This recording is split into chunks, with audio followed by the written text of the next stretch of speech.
సచిన్, నిన్న ధోని, ఇప్పుడు badminton star Pullela Gopichand. Sports movies అన్ని హిట్ టాక్ వస్తుండటంతో గోపీచంద్ జీవిత చరిత్రను కూడా తెరకెక్కించాలని నిర్ణయించారు. గతంలోనే ఈ నిర్ణయం జరిగినా ఇప్పుడు ఒలింపిక్స్ లో సింధు సిల్వర్ మెడల్ సాధించడంతో దీనికి మరింత హైప్ వచ్చింది. ఆ ఊపులో వెంటనే తీసేయాలని డిసైడ్ అయ్యారు డైరెక్టర్ ప్రవీణ్ సత్తార్. తెలుగు, హిందీ వర్షన్స్ లో ఇది తెరకెక్కనుంది.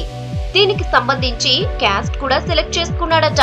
గోపిని బ్యాడ్మింటన్ స్టార్ గా తీర్చిదిద్దటంలో ఆమె తల్లి సుబ్బరావమ్మ పాత్ర మరువలేనిది. ఈ పాత్రలో వెటరన్ హీరోయిన్ రేవతిని సెలెక్ట్ చేశారట. ఆమె అయితేనే పర్ఫెక్ట్ అని decide అయ్యారట.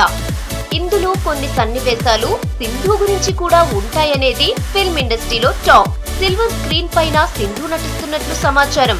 All England badminton cup గెలవటం, అక్కడి నుంచి అకాడమీ పెట్టడం, 15 ఏళ్ల పాటు ఎంతో మందిని స్టార్స్ చేయటం వరకు ఉంటుందట. సింధు ఒలింపిక్ మెడల్ గెలిచే వరకు కథ నడుస్తుందని సమాచారం. త్వరలోనే ప్రవీణ్ సత్తార్ ఈ మూవీకి ముహూర్తపు షాట్ కొట్టి షెడ్యూల్ కు వెళ్లనున్నట్లు సమాచారం. కొన్ని కాంట్రవర్సీలను ఎలా డీల్ చేస్తారు అనేది ఆసక్తికరం.